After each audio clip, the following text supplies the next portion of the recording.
Thanks as always for listening to Fluff and Crunch. Today's episode is about Castles and Crusades.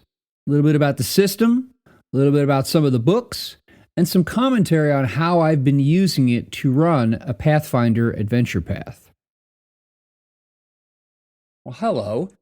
If you're watching this or listening to it, you're only going to hear my voice or only see me today. And that's because Chris and I have had some scheduling challenges lately because he is on the other side of the planet. Or rather, we're on opposite sides of the planet, different hemispheres, however you want to say it. And it's been tough to schedule. We usually have a bit of a surplus, a backlog of episodes. We're a few weeks ahead. But just things, life, have gotten in the way. And we have not been able to record as many episodes as we'd like. So I have recorded this one just in case our next recording session falls through so that you, dear listeners, have something to listen to. I want to talk today a little bit about Castles and Crusades. Castles and Crusades is a fantasy role-playing game put out by Troll Lord Games, and I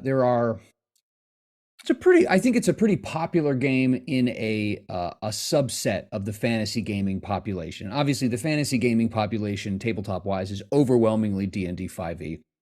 So every other subgroup is quite small. But Castles Crusades has some very vocal proponents, and I've also seen a lot of misconceptions about it. So I'm going to give a little bit of background about what brought me to the game, what I'm doing with it right now, some of the things about the game that I think are worth mentioning system-wise and setting as well, and try to clear up some misconceptions. So this is not meant to be a deep history of the game itself. It's more of a practical, what's it about now and what can I do with it now kind of episode. So if you're a regular listener, you know that I have many bones to pick with 5th edition D&D, that I'm not a fan of it. I'm not going to grind on and on about that. There's no reason. However, the D20-based more of a stripped down, simple fantasy system is of interest to a lot of people. A lot of people enjoy that kind of D&D feel. And 2D20, my favorite system, does not provide that. It provides a very different feel at the table. Mechanically, I think Chris puts it well. He says that 2D20 can be kind of gamey in that there are some significant meta layers with the meta currencies and things like that that make it for a very different feel. So my group had been interested in playing a fantasy game, and I was interested in getting back behind the screen, figuratively, because I actually don't use a screen at the table. And I really didn't want to run 5e. I really didn't want to run Pathfinder. And I didn't actually want to run Aris to power a fantasy game for us because I didn't want to feel like I was forcing my game on my players, even though they were interested in it. And also, frankly, I've played a lot of 2D20 over the last few years. And so I wanted something a little bit different. You know, hey, I love pizza, but that doesn't mean I want to have pizza for every single meal. So I started fishing around and looking, and I had heard of C&C. And the folks at Troll Lord are nice enough and confident enough in their game that they actually provide their 8th printing of the Players Handbook for free as a PDF download. So I downloaded the thing and I read through it. And by the way, you notice I said printing, not edition.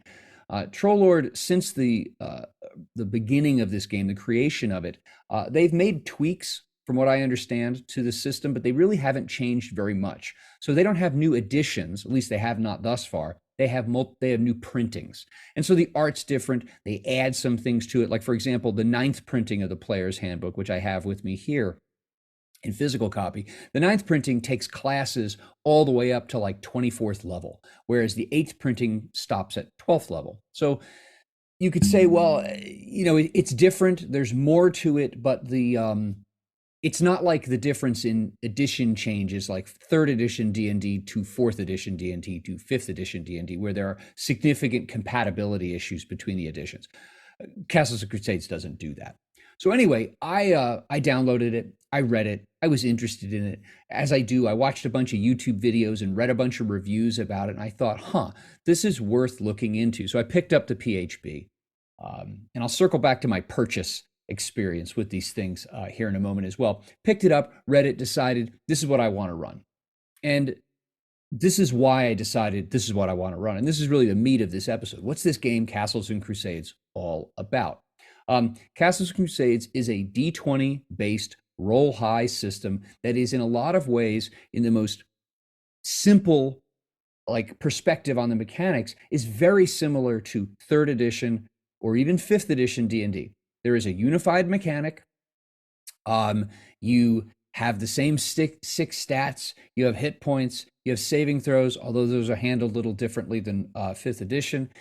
And you roll a d20 plus a modifier or two, depending on the situation, and you try to meet or beat, roll equal to or greater than a number, and then you're successful, and then you do damage. And a lot of the classes, it's a class-based system. A lot of this is going to be very familiar. Anyone who has played fifth edition, fourth edition, anyone who's played any edition of D&D is going to look at Castles Crusades and say, wow, so much of this looks very, very familiar to me. Where the game differs is in the core system, some of the things that the core system does, and my perspective, at least, all the things that the writers deliberately left out. And then there's also a bit of Castles and Crusades. There's a feel and a vibe and an experience, I think, that the authors want to try to enable, facilitate at the table that the rules do. So, like I said, core mechanic is essentially the same as third edition or fifth edition. We bring back for various classes, instead of a base attack bonus, there is a bonus to hit, which varies by class. A fighter starts out at first level with +1. Okay, great. Well, a rogue has a +0 at first level. And so those grow at different rates depending on the class. If you played third edition, you're going, oh, yeah, that totally makes sense. If you played Pathfinder, okay, that totally makes sense. I'm not going to go into great gory detail about the combat mechanics because, again, you can download that Player's Handbook for free and you can read them. Initiative is really simple. You use your bonus to hit and either your strength or your dex modifier, depending on whether it's melee or ranged. You roll versus armor class. There are situational modifiers. As you would expect, there's a table of those. It's not too long, but they're things that make sense. And thus, I mean, if you're a Pathfinder or a Pathfinder First Edition or D&D Third Edition player, or if you like the idea of, I'd like to have a bunch of different kinds of combat modifiers, like are you on the higher ground or hiding behind something, things like that. I think you would find interest and value in this because it looks like that. Just the lists are shorter. It's not as detailed. Damage it's damage, and it's a stat modifier plus a die roll based on the weapon. Hit point totals tend to be on par with, fifth edition, third edition on from there. Healing is a lot slower. And this is the first moment where I can say there's a vibe thing going on here. The designers put their thumb on the scale of the system to say, you know what, we want kind of a first or second edition feel a little bit, but without the convoluted mechanics. And so healing is harder.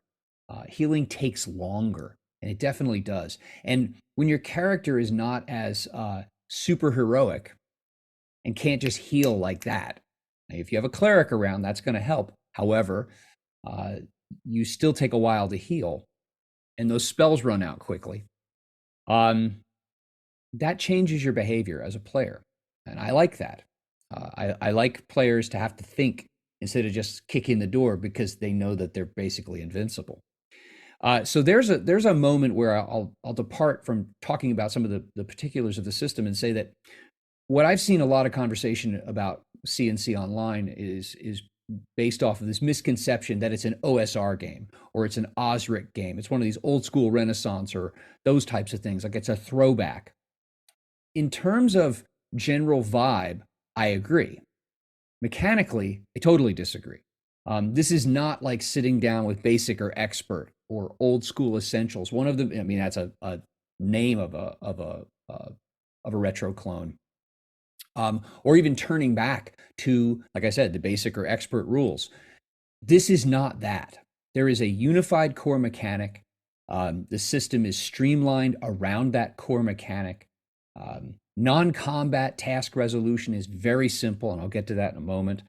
And so, in that respect, it is very much unlike mechanically the earliest versions of the game, but the vibe of it actually it's an interesting thing. It feels like an older version of D&D, but it does not mechanically function like one, which I actually think is a good thing. Now, how about non-combat resolution? There are no skills. I almost slipped and said skills. There are no skills. You go, wait a minute. How do you do things? There are no skills. Everything that's non-combat and saves is based around attribute checks. So, whereas in modern versions of D20 games, and 5e being one of them, Pathfinder another one, you have a stat skill combination and some kind of proficiency or other bonuses, sources of bonuses, and you roll, and you have a skill or you don't have a skill. And I know 5th edition says you can do this, but I have never met anyone who has played 5th edition with no skills and just run everything as an attribute check. Well, that's what Castles and Crusades does. So if you want to push something out of the way, that's a strength check. You want to climb up a wall, that's a dexterity check. If you need to resist a poison, depending on the nature of it, that might be a constitution check. Okay. And here's where I think this is a really clever innovation that Troll Lord came up with for CNC. They have what they call the siege engine. That is their, the WotC had the D20 mechanic, or the D20 game. They have that. That is the title for their system. Now we call it the 5th edition of, whatever. They call theirs the siege engine. Okay. All capital, the word siege, all the letters. And what this very simply is, it's kind of funny because when I first started reading, I was like, oh, it's going to be this really involved mechanic. It's really not. It's actually quite simple. When you roll an attribute check to do something, to convince someone using a charisma check, to intuit something using wisdom, to figure out some naughty intellectual puzzle or something like that, that would be intelligence. You roll a D20, obviously. You add your stat bonus if you have a stat bonus. And then if it sits within what would generally be considered to be the purview of your class, and the suggestions from in their book are that the GM should be, or rather the castle keeper, that's what the GM is called in Castles and Crusades, castle keeper. So the castle keeper believes that this sits within the purview of your class, and they should be, the benefit of the doubt should be on the player. Then you add your level. Now think about this for a second. If you're a rogue and you're used to doing sneaky thievy kinds of things, climbing up a wall, or let's say stealthing, moving stealthily, that's going to be a dex check. It makes sense that as you get better as a rogue and you do those kinds of things and you practice in that way, that your rogueliness is going to be applicable to that general sense of who you are as a class, is going to be applicable to tasks that fall under that broad heading. So if you're a 3rd level rogue and you have a dex bonus of 2, you're going to add 5 to your siege check, that is the D20 roll, and you're going to try to meter beat a number. But there's more. Castles and Crusades has this really nifty idea of primary and secondary attributes. And at character creation, whether you are a human or demi-human, they use that term. So elves, dwarves, those kinds of things are demi-humans. In D&D, when you play a human, you get some mechanical bonuses to make up for the fact that you don't have all these racial abilities dark vision or whatever. What CNC does is they account for that by if you play a human, you choose 3 of your attributes to be primary and 3 to be then therefore secondary. If you're a demi-human, you only get 2 primary attributes and you get 4 secondary attributes. What does that mean? Okay. When you roll siege checks, that is when you roll non-combat attribute rolls. This has nothing to do with combat. Okay. Put aside combat. When you roll a siege check, what's going to happen is the base difficulty, and this might sound a little confusing, but I'll make sense of it. The base difficulty for a check that's related to a primary attribute is 12. The base difficulty for a secondary attribute is 18. Okay, so let's go back to that rogue, that thief. Yeah, rogue. Sorry, the rogue is trying to be stealthy. The rogue is third level, has a +2 dexterity bonus. That character has +5. So you roll the d20, and if and dex in that case, dex is going to be that character's primary, one of the primary attributes, because each class has a single primary attribute that's required. So a fighter, it's strength. Okay. Um, a cleric, it's wisdom. Each class has one primary attribute you must choose. The other primary attributes you have, you can choose as you wish. And I'll come back to that in a second because I think that's really neat. Our rogue example, third level, +2. So you have a total of a base bonus of 5. You're going to roll the die 20, and you're going to try to meet or beat 12. That's your absolute base. Now, the GM can adjust that based on the situation. It's broad daylight. It's going to be a little harder, so I'm going to add 3. And there's guidance in the book for how to adjudicate this. So if your base for that difficulty was 12, because it's based on a primary attribute, the GM says, you know what, I'm going to add 3 to it. Now it's 15. So you still have your +5. You're trying to meet or beat 15. Okay. Now, if you are a cleric and and dex is not one of your primary attributes, and you're trying to creep around, your GM might say, listen, creeping around quietly is not like so far out clericness that I'm not going to hold that against you. So I will let you, I will let you add your level to it. But let's say that cleric also has a dex bonus of 2, but dexterity is not one of that character's chosen primary attributes. So their base difficulty is now 18. So and they're also third level. So 3 plus the 2, they still have that base of +5. And the GM says, it's broad daylight. So actually, it's not going to be 18. It's going to be 21. You can see here, you're like, wow, that's really high.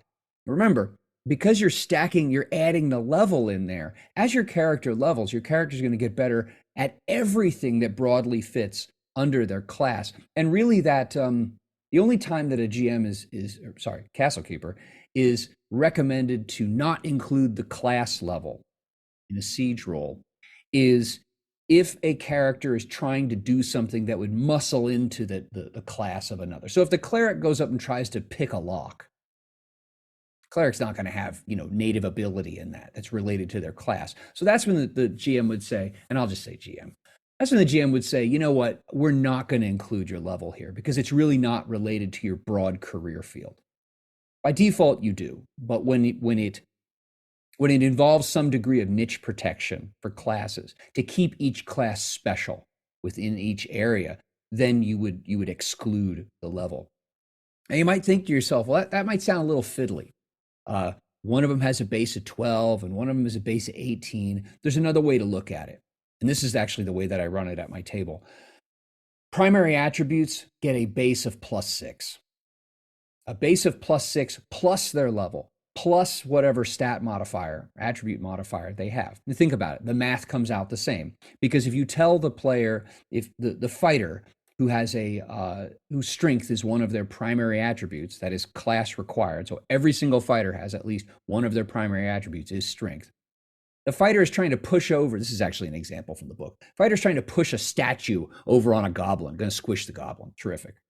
So the fighter already has, you could either say your base is 12, or you could just say everyone's base difficulty is 18, but if you're using a primary attribute, you also have +6. So your third level fighter with let's just go with +2 strength to make life easy. Your third level fighter, that's 3, with a +2 strength bonus, plus another 6, because strength is a primary, already has +11. They got to beat an 18. And if there aren't any other situational modifiers that the GM uses to increase that difficulty, or actually in some situations, they could decrease it, okay, for whatever reason, then they're rolling against an 18. That's how I run it at my table. Everybody rolls the base difficulty, which I then can modify depending on the situation. The base difficulty for non-combat checks is 18. But if you're using a primary attribute, you automatically get an additional +6, plus your stat modifier, plus your level, plus any situational modifiers. So that works out. That's really easy. Now, last piece on this whole primary secondary attribute thing. If you're a human, 3 of your attributes are primary, 3 are secondary. Aside from the one that is required by class, you can allocate the other 2 to whatever you want. And I think this is actually a simple, elegant, and really neat way to enable differentiation between characters of the same class. So, for example, let's say you're playing a human fighter. Strength is going to be one of your primaries. You have 2 others to choose. You can be like, well, do I want to be a tough, strong, smart fighter? How about a tough, fast, witty, charismatic fighter? Okay. So by choosing your other primary attributes, or if you're a demi-human, you just get 1 because you get racial abilities that balances it out. You can differentiate one class from another forevermore. Because again, as you level, you're always going to use your level bonus, whatever your current level is, as a bonus, but you'll get that flat +6, the way I look at it, on any primary attribute-based siege roll. And again, this applies to all the non-combat stuff as well as saving throws.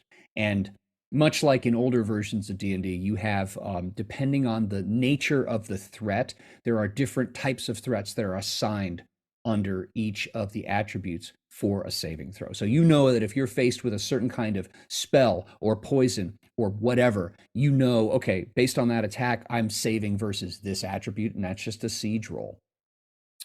Initially, it was a little wonky, and until I read in the Castle Keeper's Guide, which I'll come to in a second, the suggestion that, hey, you don't need to look at this as 12 and 18. You can just say it's 18 with +6 for the primaries. So once we did that, then it became very simple. I just had everyone write +6 next to each of their primary attributes on their character sheet, and from that point forward, it was very simple. So, like, that's the core system. It's D20 roll high. There are no skills. And it's interesting, actually, in the book, the authors they're very explicit about why they excluded skills. And I think it's an interesting argument. I think it's valid. I don't know if I fully agree with it, but I totally get where they're coming from. They say they leave out skills because skills actually limit people. The skills, they believe, limit player creativity because they say this is athletics, or this is carousing, or this is however granular the skill system is. And what that does then is it drives players to behave in a certain way to follow their stats. Whereas if it's more abstract, like climbing up a wall, is that dex or is it strength? Well, depending on the nature of it, maybe one or the other. Holding your breath for a long time, that's probably constitution. Running a long distance, is that dexterity? Oh, well, that's maybe constitution. Like, where's the break-even point? What this does is it creates at the table thought by players and GM and some conversation about, well, like, how do you go about solving the problem? Instead of like, well, I have carousing of plus whatever, and so I carouse.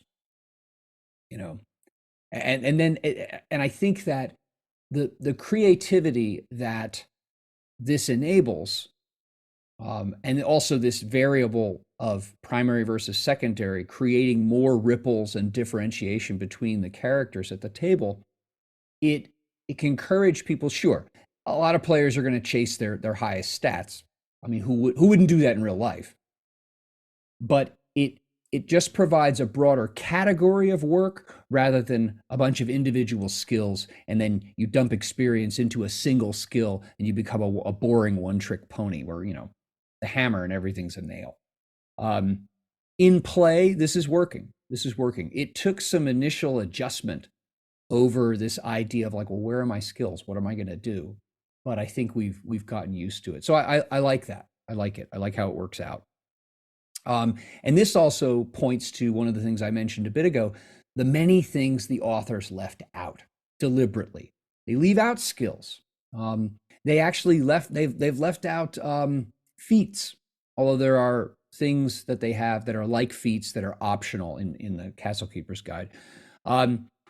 You have a lot of different class abilities, and the class abilities are all pretty different. And there are easier classes, like the fighter, as is, the norm in most games like this. The fighter is typically one of the easiest classes to play, whereas spellcasting classes offer more and different options, and therefore a little more complicated.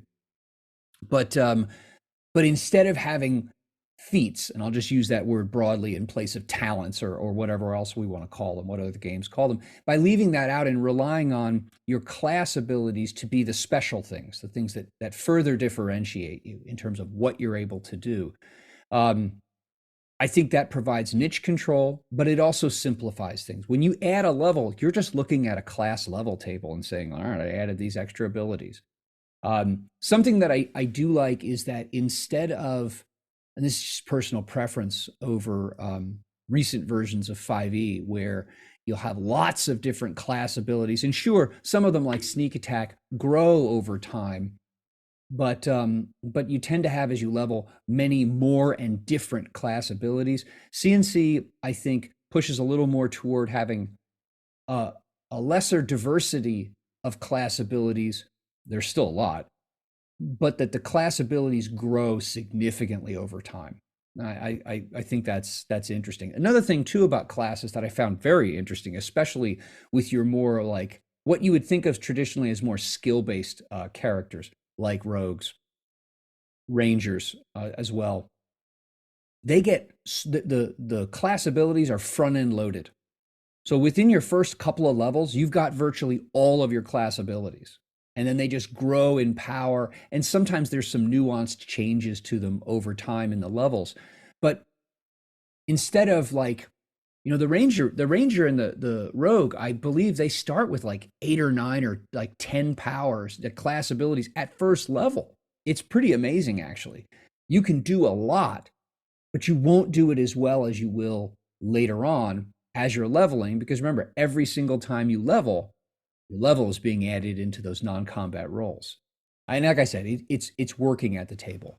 One last thing about classes. Like I said, I'm not going to get into great gory detail about what each of the classes are and how they function and all that stuff. You can download the Player's Handbook for free, and there's a link in the notes, and you could do that. But one of the conceits, one of the stated rules as written things about CNC that really threw my players for a loop initially is they have dispensed with common experience thresholds for leveling. So this is something that has started with third edition and is pretty normal now in like level-based games, no matter what company puts them out. Castles and Crusades classes level at different rates. So a rogue will level way sooner than a fighter, who will level sooner than an illusionist or a wizard. And so what you end up having over time is you have a party with characters of different levels, but the same number of experience points. Now, if you are a newer gamer, this might sound like some kind of heresy or something freakish and weird. They have an explanation for why they do this. And it actually, I think it makes sense. Aside from the fact that, think about this for a minute, a wizard, like high knowledge requirement for learning spells. It's going to take longer for someone to learn and grow in something that's inherently more complex and challenging than sneaking around and climbing up walls.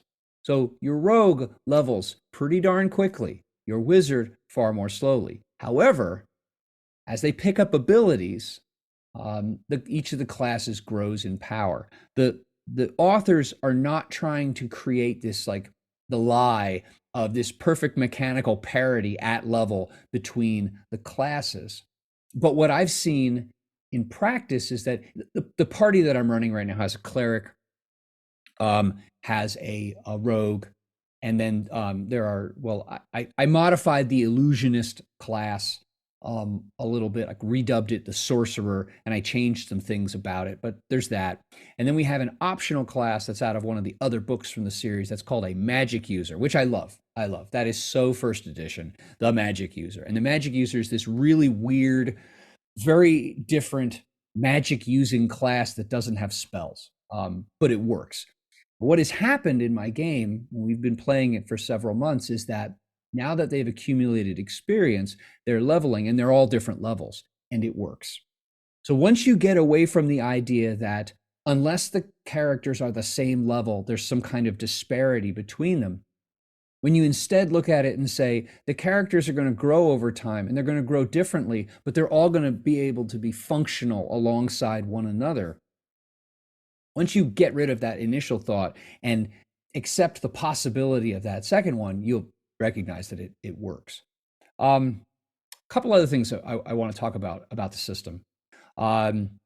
Magic rules as written is like I'd say very Vankian, in that there are all kinds of time requirements for how long does it take to pray for or concentrate or memorize a spell, and how do you like the spell slots of 5e. That's not how it works. And so I think some people might chafe against that. There's that. You read that in a player's handbook, you might see that and say, "Whoa, that seems a little harsh." It is it the pew pew pew fire and forget, almost endless spells, cantrips and stuff like that doesn't exist. It's far more like second or first edition in terms of how much magic can a spellcaster get, use, and prepare and have. So there's that. I do want to address one thing about the GMing side of things. The monster book, Monsters and Treasures, presents monsters, a lot of them, that offer a very different stat block than what you see for player characters. And the term hit dice has meant something different in like every version of D&D where it's been present. But hit dice are front and center for handling monsters in Castles and Crusades. And without getting into all the details, which I said I wasn't going to, a monster's hit dice number is going to be one of, if not its most important number. And it's a wonderful thing actually for running monsters, because when you're rolling, hit dice is the modifier for basic, not everything, but most things that a monster is going to do. Attack, for example, or try to outsmart or out stealth or whatever. You're just using hit dice. And so I'm able to run monsters directly out of the book without having to like write down all these stat blocks and because the stat blocks are so streamlined.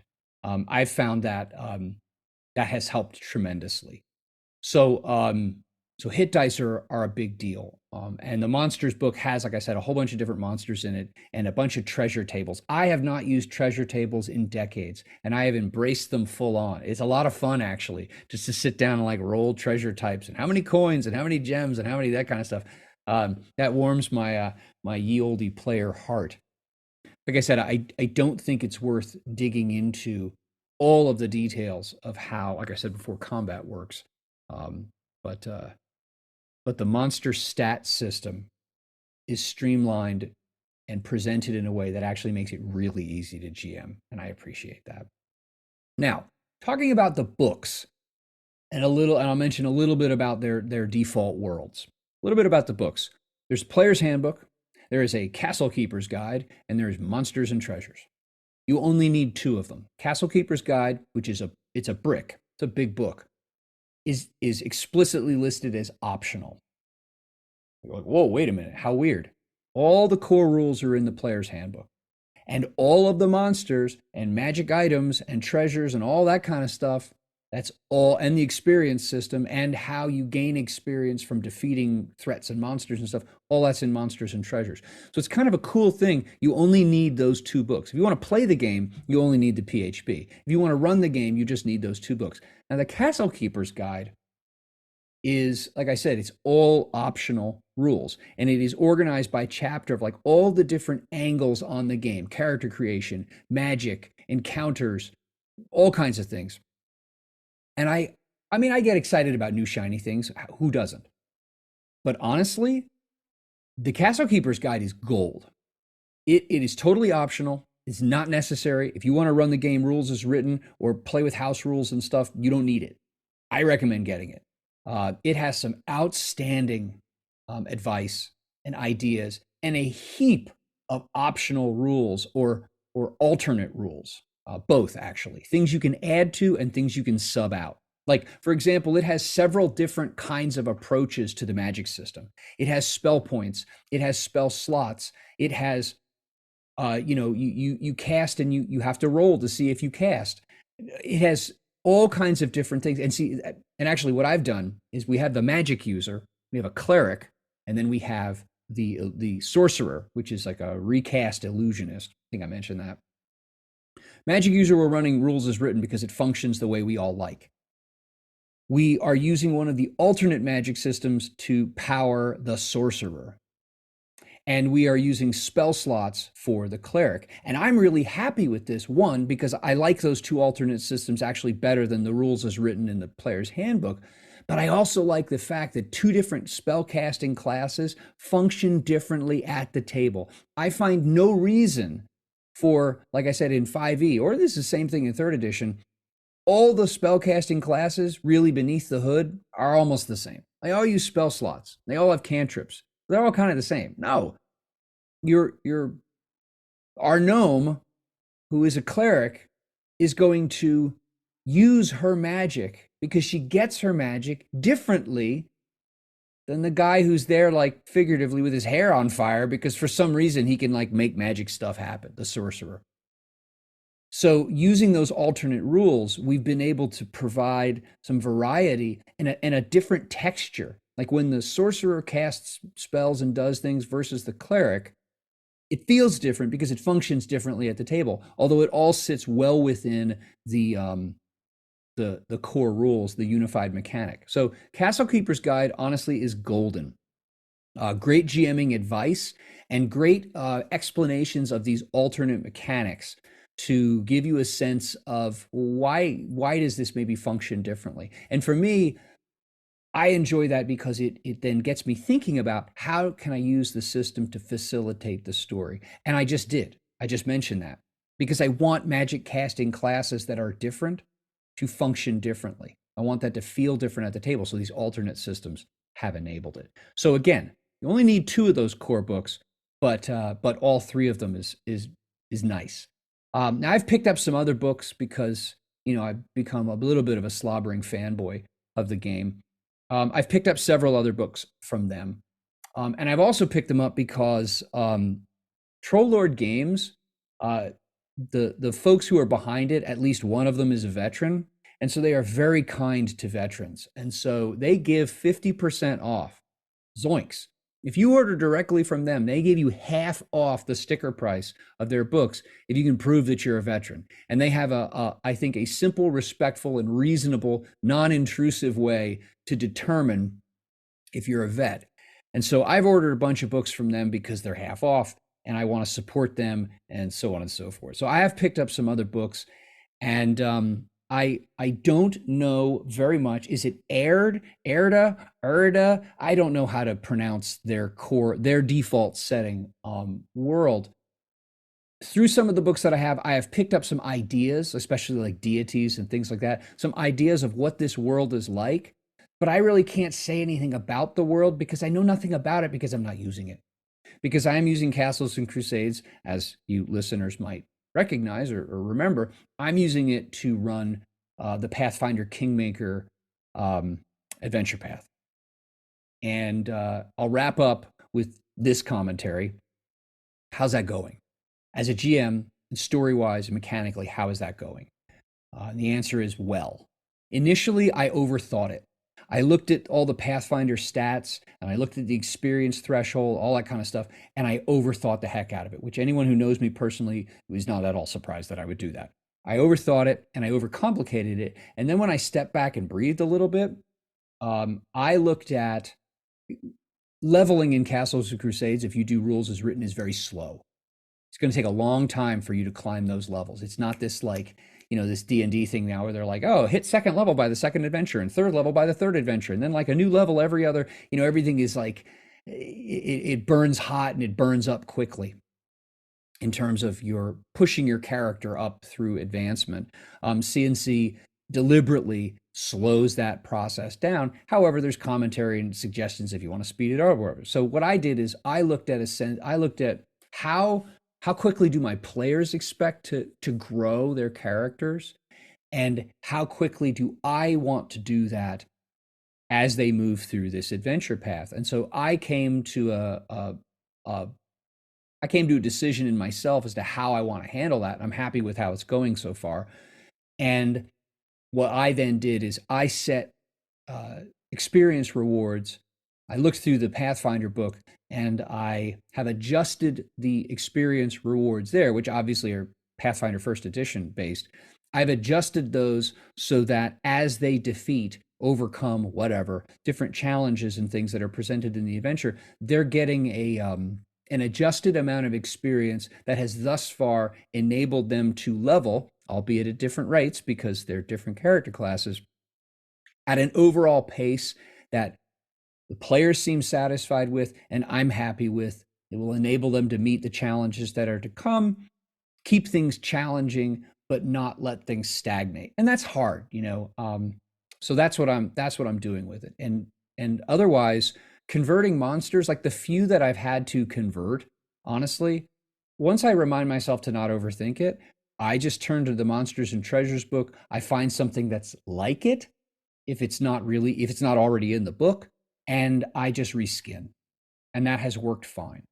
I have two books of NPCs that are, from Troll Lord that I've been using to stand it. I will grab at level, or at the appropriate level, different major NPCs, not just your throwaways like Bandit 1, Bandit 2, but like named NPCs, that especially in this adventure path that, you're in one place for a long time. And so there are plenty of named NPCs that are going to be recurring. And so I'm just using characters from these NPC books and, giving them the name out of the Pathfinder book and choosing a class that, in my opinion, best approximates what the story purpose of that NPC is in the book. So, in summation, Castles of Crusades is a simple, stripped down, D20 based fantasy game that, in a lot of ways, mechanically is very similar to the core of every edition of D&D from third onward. Like that's the absolute most elemental dimension of the mechanics.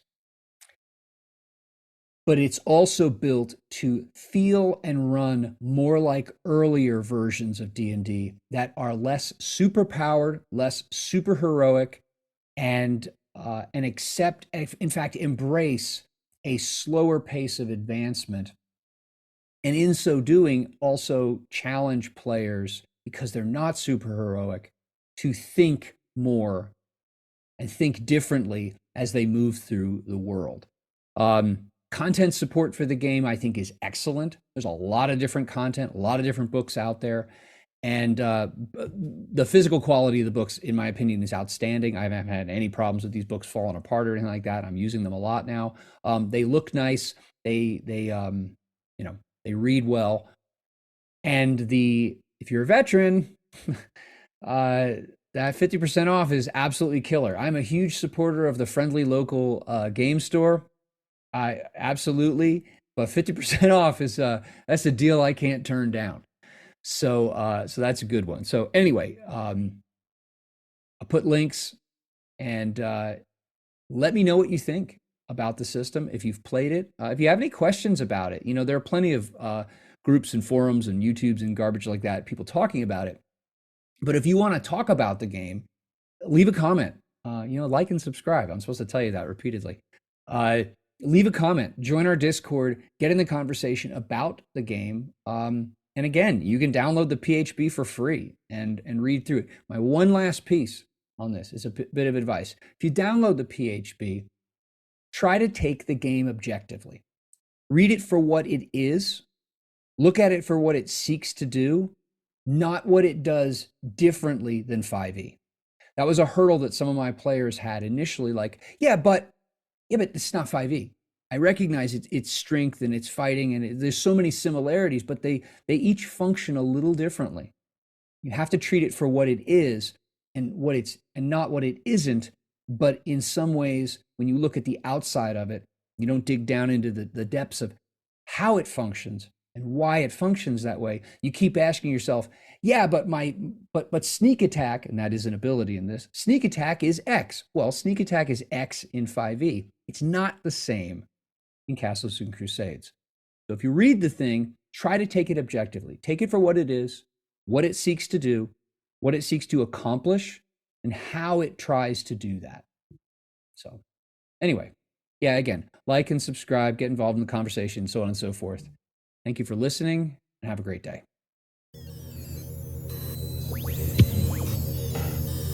Thank you, as always, for listening to Fluff and Crunch. You can join our Discord, you can subscribe to the podcast, you can subscribe to the YouTube channel, all through the links in the show notes. Thanks again. Have a great day. We look forward to talking with you.